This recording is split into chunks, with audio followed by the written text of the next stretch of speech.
So Bill 2.0 is here. And what does Bill 2.0 mean to black people? I mean, Bill 2.0 recognizes the fact that there might be Asian hate. So Bill 2.0 is anti-Asian hate. So this is what is happening. Remember the past 1 month when black boycott really hit the Asian community. And really it made sense because majority of people now learned to respect black people. But there's something that is happening. I don't know why everyone is entitled to black people. Everyone is also always just entitled to black people. To the extent that they want to force black people to buy from their stores.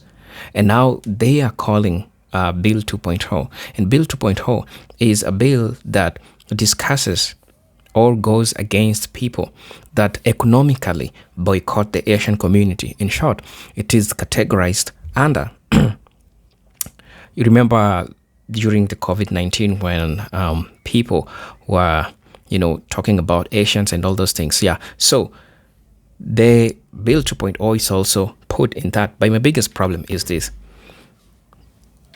A grown-up person who is waking up in the morning, who is going to work to get the money, why would you force them to buy from a person that they don't want to buy from? I mean, this is not hate. Black people don't hate Asians. So it should not be put under Bill 2.0, black people boycotting the Asian community. But here's the catch. These are people. This is their money. Why would you be entitled to black people's money? Does it really hurt that much? Are you really learning that anti-blackness doesn't pay? Yes, it is because of that. You see, one thing leads to another, and then there are consequences. But now, they are finding ways to counteract this. But brothers and sisters, this is what black people said in regards to this. I want us to watch these videos, and then I'm going to be back. I'll be sharing my thoughts in regards to this. And if you're new to the channel, please subscribe, like, share, comment so that people can also get to learn from this video. So brothers and sisters, let's get into it. I'll be back. Working, they took their happy asses down there to try to get a 2.0 to the Asian hate bill to force black people to shop at their establishments. But I thought y'all don't need us. I mean, y'all dared us to not shop with y'all, not knowing that Truth or Dare was one of our favorite games back in the day. But y'all dared us to do that, and when we took y'all up on that dare, it said, oh, bet y'all want to go down to Washington, D.C. and try to get a 2.0 to the Asian hate to force black people to shop in your establishments. How does that work? Like, so y'all gonna make sure, like, hold our hands and make us forcefully buy your products? Because I think even Donald Duck is gonna look at y'all like y'all goofy as fuck for even trying to present a 2.0. Like, somebody got to break this bill down to me, make it make sense, because they fucking delusional. It seems like the Asian boycott. Again, Moors, this is an opportunity. So these sleepy Moors, they're saying not another dime. Eventually, they're going to be like, oh, why? They're going to be like, there's got to be a way that I can counteract these people using their nationality against me, because of I'm not taking it seriously, but I'm just going to pass it on. Apparently, there are Asian American business owners who are going around, allegedly, I don't know how true this is, saying we need to file yet another Asian hate bill because the black folks said we ain't going to shop with us. They're not going to shop with us anymore. So, and I bet it'll work.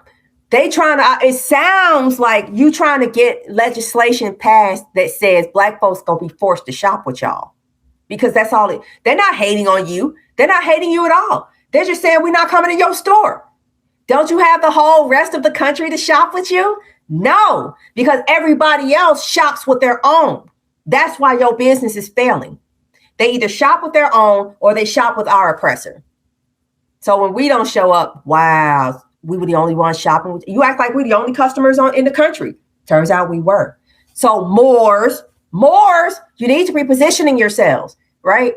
Because it's like being the guy who decided to start building garages when cars were first being manufactured. Everybody, oh, what's you crazy? That thing is hokey. It ain't gonna go nowhere. All right. I'm just saying, get ready, stay ready. Take your places. Nobody owes you anything.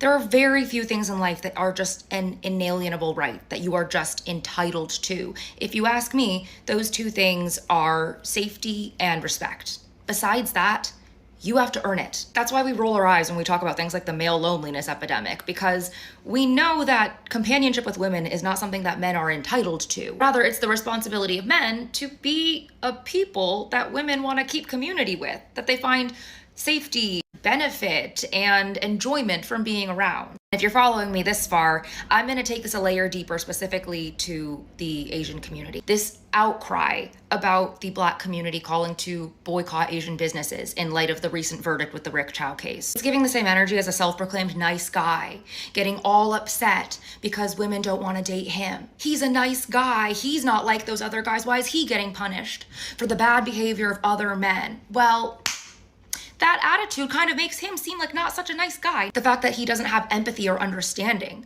for why women might not feel safe, might be distrustful or resentful, it kind of proves their point that he's not that safe to begin with. Before the whatabouters get here, I am not saying that these are a perfect comparison, that these are the same issue. But I hope it puts into perspective that much like men are not entitled to the trust, the benefit of the doubt, the friendship, the community, the business of women, the Asian American community is not entitled to that from Black people either. Being a minority yourself doesn't entitle you to shit. It's not a get out of jail free card when it comes to prejudice. It's not an invisibility cloak, an immunity blanket. But when you act like it is, when you act like your specific minority identity exists in a vacuum from all these other ones, you're denying that all of these things are interlinked. Cyrus Carmack Belton should be alive, but he's not.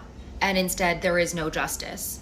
And that should be of way, way, way more consequence to you than your own feelings about how you are or will be impacted. If you would like, as an Asian person, to have the community, the trust, the friendship, the benefit of the doubt, the business of the Black community, then you need to earn it. Who set that system up isn't always enough. You have to then ask the question, and who continues to benefit from that? Had to pass the anti-Asian American hate crime bill, huh? And then once you got the hate bill passed, you stood your kissing ass up there and said that Black people were the reason why you weren't getting admitted into Ivy League schools, and then they banned DEI, and your ass still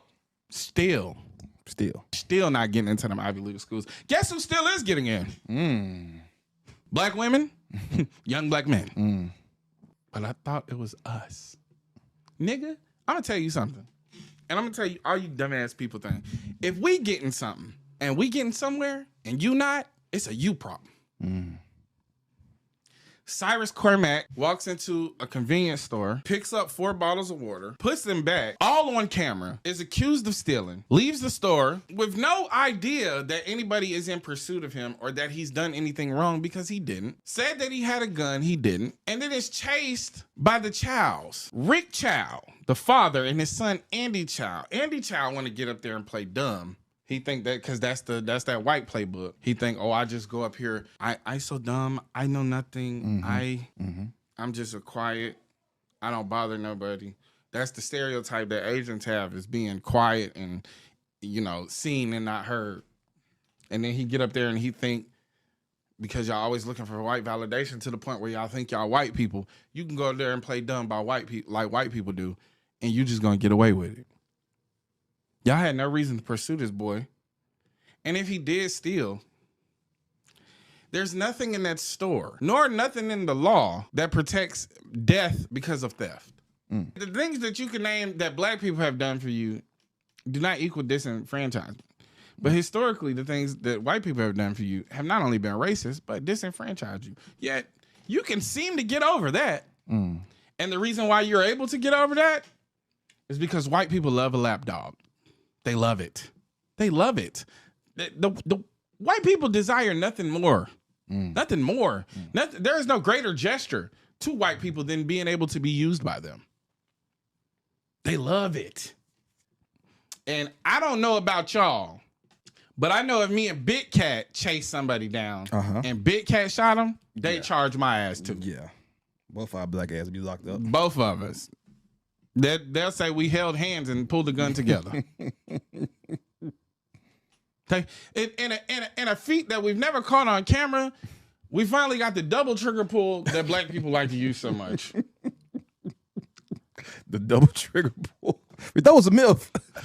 We thought it was a myth, but we caught it on camera. They actually joined hands, put both of their fingers on the trigger together, and shoot the victim simultaneously, using one gun and one bullet.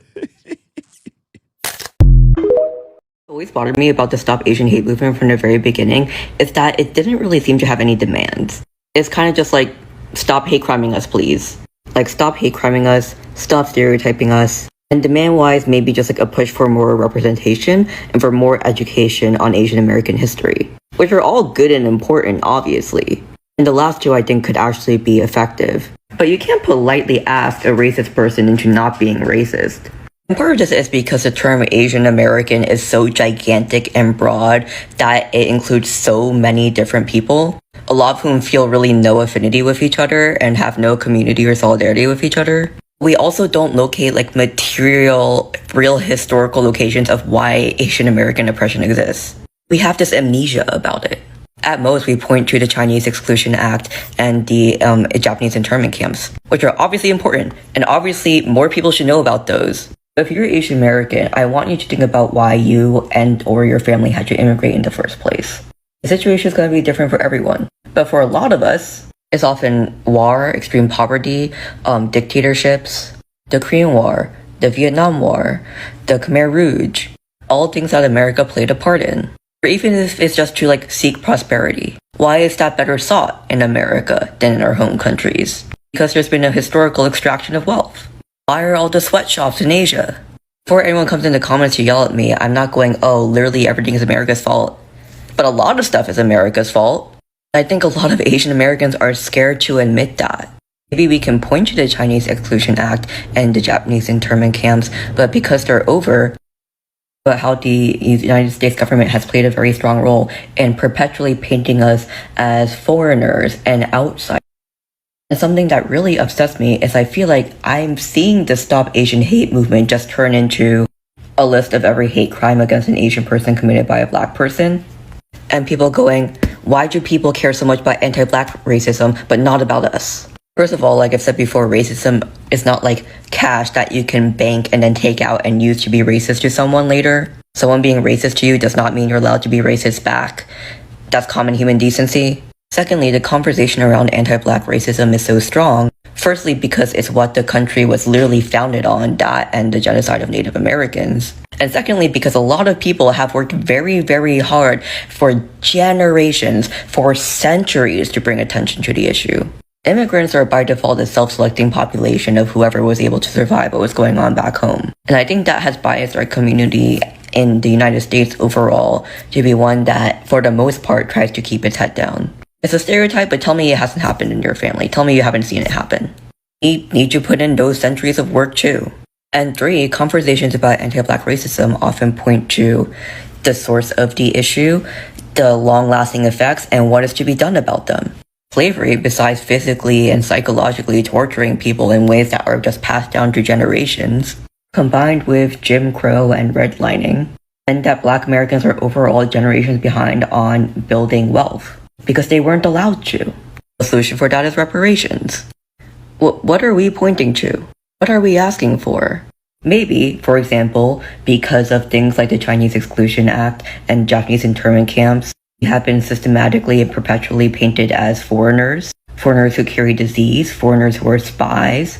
The vulnerable among us, the working class, the recently immigrated, those with precarious immigration or citizenship statuses, are more threatened by ICE. Maybe that's something we could focus on, instead of just asking people to be nice to us. There's been a lot of talk about repealing birthright citizenship, even repealing retroactively. If that happens, you're cooked. I'm cooked. A lot of our friends and family are cooked. Adoptees have had to struggle with this when they grow up and find out that their parents didn't fill out the proper paperwork when adopting them, so they're technically not citizens. We should do something about that. Maybe we should have better paths to citizenship. Maybe we should have a better system in place of like rights for non-citizens. We talk a lot about the fetishization of Asian women. Are we doing anything about the tourists who fly to Southeast Asia? What about workers in our communities? Listen, there are awesome organizations out there and awesome activists out there who are connecting all these dots and doing all this work. I feel like we, like as Asian Americans on the just day-to-day, like person-by-person level, don't have a consciousness about what we're even really asking for and where it's all coming from. Sidebar, shout out Red Canary song. Check him out. So let me get this straight. And I hope I'm wrong, but I'm probably not. So the Asians now are trying to add an amendment to the Asian hate bill.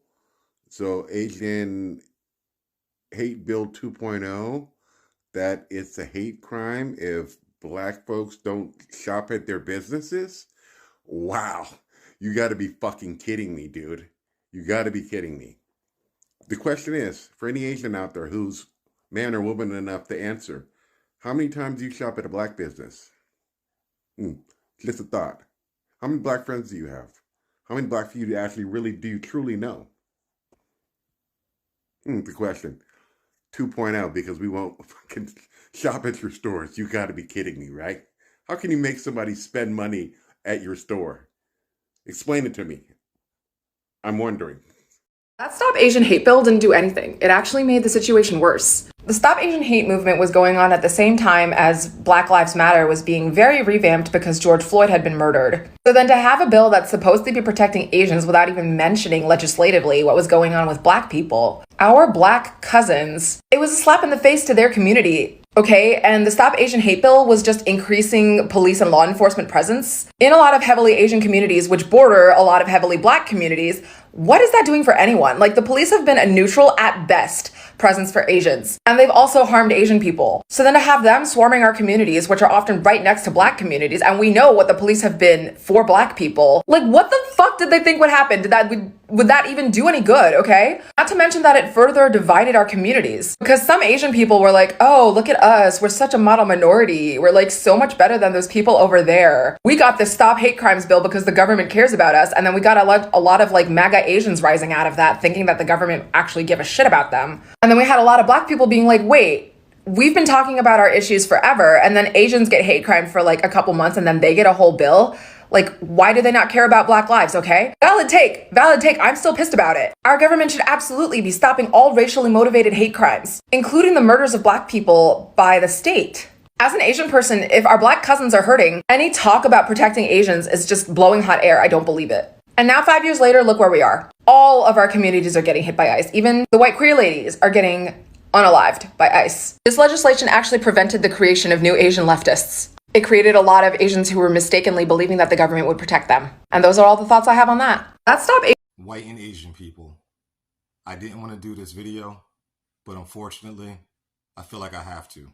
This is a fake microphone, and I'm going to get called all types of names for making this video, but I feel like someone needs to reach out to you and explain what's happening within the black community. Unfortunately, the worst among us have the microphone right now.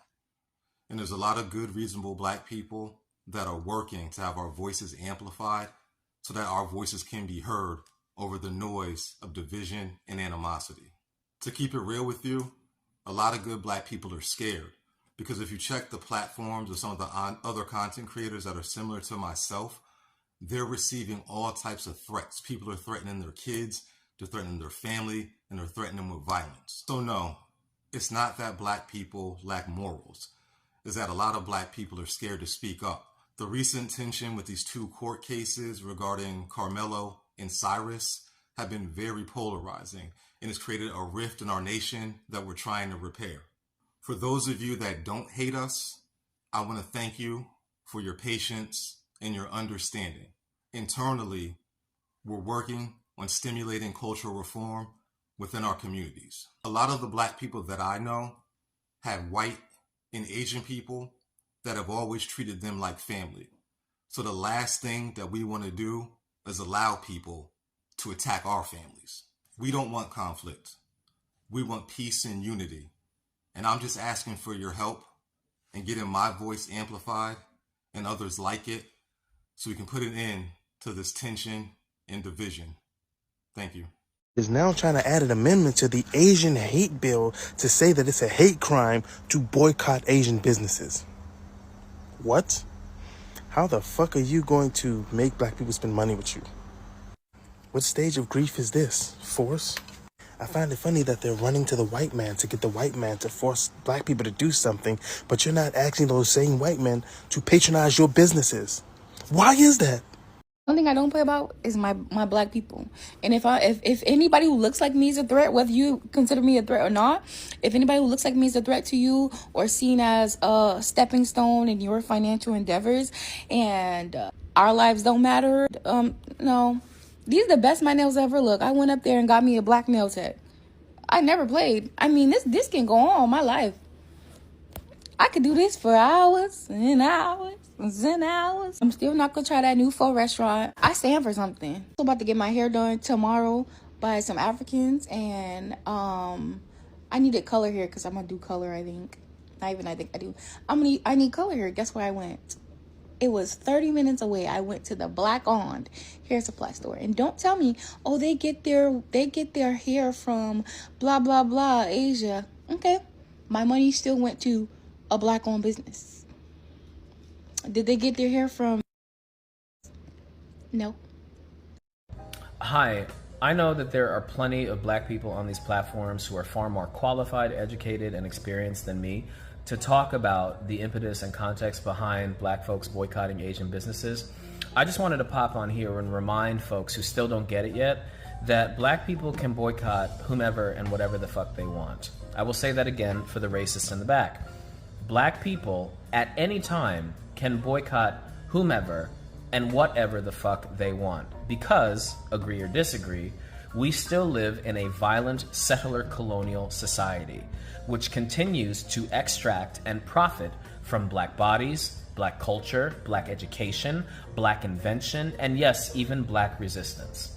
So instead of complaining about black people boycotting something else, you should realize you're the problem if in 2026 you cannot understand why a group of people who were at one time trafficked and deeded as property and literally used as currency and venture capital, why they don't want to participate in this system anymore, especially if it is consistently hurting them. And if you can't understand that, then shut the fuck up. I hope this helps. Allegedly, the Asian community is trying to go ahead and enact a 2.0 to the Asian hate bill, where they're going to try to say that it is hateful against Asian communities, that we're no longer shopping with their businesses. So it just made me wonder, how are you going to force us to shop with your Hello brothers and sisters, welcome back to the channel. I'm hoping that you are doing great from wherever you're watching this video from. As you know, I'm your host and presenter Jindex Stories. It is always a good time having to talk about all these things that are happening in the United States, especially all these contemporary issues that are happening in the US. Now, while I was watching the video, one thing that stood out is that black people were so much unbothered with the fact that we have a group of people that are so much entitled to, black people's money. And they forcefully want black people to buy from their stores. One thing that stands out is that you cannot wake up in the morning and force a person to go to your store or to buy from your store, because that only means one thing. It means that you can control them. It means that you are entitled to everything that they do. Now, brothers and sisters, while I was watching the video, the following is what black people were saying. Somebody said that no bill can stop black Americans from boycotting because America does not control where we spend our money, and that's true. You cannot control where a person spends their money. A lot of people might decide to splash their money in casinos. Some people buy supercars. Some people, do anything. But at the end of the day, you can never control where a person spends their money. So that's one thing that makes it so much difficult for this bill to go through. That's a flaw to begin with, right? That indefinitely, that's a flaw. The bill as a flow, because you cannot force a person where they're gonna be spending their money. Somebody said that they can pass what they want, we will do what we want. Indeed, let's say they've passed the law. For example, I'm going to buy, let's say I have a watch. I'm going to buy a watch, right? This is a watch. I'm going to buy a watch. I have a black shop that buys that sells a watch. I also have Asian shop that buys a watch. So if I'm a black person and I go to a black shop, am I going to be penalized for going to a black shop because I'm black and I've abandoned the Asian shop? Make that make sense. In fact, let me wear my watch. Come on, guys. It doesn't make sense. So that shows you that that this bill is so much flawed. It's so much flawed. Whatever. It's so much flawed to many extent. Somebody also came and said that you cannot force us to spend our hard-earned money on the people who constantly disrespect us. FAFO. This is uncontrollable. Right? So somebody say that if we are really the horrible thieves and criminals they claim we are, why do they want us in their businesses? They have realized the power of black dollar and are desperate to get it back now. But we're done and have moved on. Yep, black people are done. Black people are so much done with all these things that they accuse black people of doing. All these crazy things that they keep on accusing black people. They accuse black people of doing all these crazy things. Right. Somebody said that rickshaw isn't even the issue for me. We never should have been shopping in their stores. They don't like us. They never did. They opened up stores in our communities but don't hire us. You could never open a business in their community. Go try in Chinatown. I'll wait. We aren't Asians demanding that Latinos, Arabs, and white shops in their stores stay out of their stores, family. They crave the wealth of our backs, then take the money out of our community. That's a sad reality. That's just a sad reality. Somebody also say that there is no boycott. It is a transfer of wealth, period. Let them adapt to the change or not. They are outraged about losing money, but not about a precious innocent child being shot in the back, ran down, or, outsold. And I think the son did. Somebody also said that, how will this be enforced? Will they go around knocking on the door of every black person in the neighborhood to quiz them on why they are spending their money with them? That's not going to happen. Let's just be honest, right? They're not entitled to our money. And we get to choose where we spend it. Yeah. You just got to accept that. Ain't nothing you're going to do. It's not even about racism. It's about black people buying from other black people in our community. Why don't Asians expect other Asians to buy from them? Indians or white people to buy from them. All of other groups shop in their own communities. Black people are not doing anything different from any other group. Right. Somebody said that imagine Toyota, Lexus, Infiniti, Honda, Acura, Hyundai, or Genesis demanding that you should have bought their cars and not Chevrolet, Buick, or Cadillac that you bought instead. And how will you enforce it?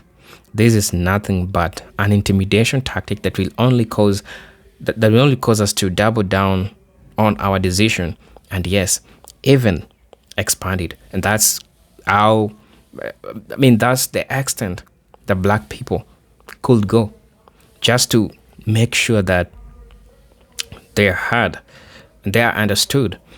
Somebody said that there is no 2.0 bill and no original bill was ever proposed, as consumer boycotts are a form of political speech protected by the First Amendment rather than actions that local, state, or federal governments regulate to protect specific ethnic businesses from any other group. These Asians are desperate, and now they are gaslighting. We don't owe these people anything. Black folks don't owe nobody nothing. They don't owe nobody nothing. Nothing. Right. Now, somebody said that they can't call it Asian aid because black aren't shopping with them. Let them produce receipts over the last 2 or 5 years of black businesses they patronized. So we don't counter-file a bill for Stop Black Hate. If that's the case, every other group, including whites, are guilty of breaking the law for not buying from a business not their own.